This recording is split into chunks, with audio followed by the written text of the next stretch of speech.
مامش و دلخازن بیک و زاوانه لپارک آکره وینه و ویدیوین یادگاری شهیانا خواه تو مارد کن بتنه پشتی بورینا 5 دم جمیرا جگرتنا وان وینه و ویدیویا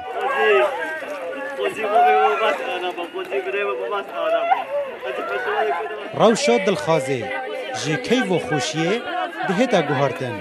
بو شین و گریه جه اگرش دزدان آمامش بو هتا هتایه صحت نه بینه و نیو بیگود شمال چون خالم ورای کوچ که دانا و مروادا و برای خود که میتر دانه اصلا 4 بیم گود دهید او جنه هاد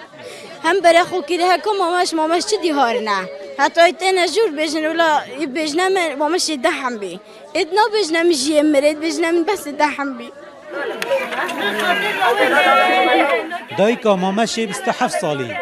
حیری مایه کاچاوا کروه پشتی دومای هاتنا شهیانه لدمجمل نهو 30 خولک شوا در بازبویی لمال در کفتیو پاشان حواله قربانی بوناوی به بویرا هادنوچونه بو هاتیه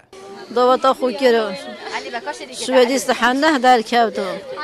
مجی های جنه من نزانید کی بچو ما کسی های جنه بی اده حتاش شرطا تلفون کر بیو اویتو بلاو کر بینه خود سواره قده هم بی حتی عمدی چون اصحافی بیده آخریجی ایدی من هنده دید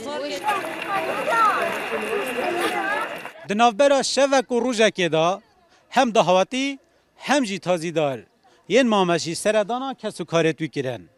چونکه ده شوا زاواتی دا چه شوه دی لسر جیاناوی در باس نبون بویر هاتو چویه او گهانده قدر آمرنه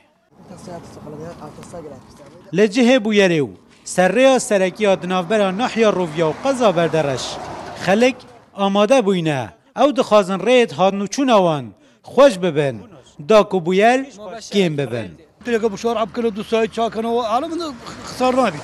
دعمنا بي عندك كسله عالم زور خساره پیش هذا بي هوا صعب دوساي ده اما بيد 3-4 سالك بمفانات كري يعني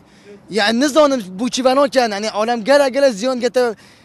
قتا عالم الفيري يعني او هم خسارته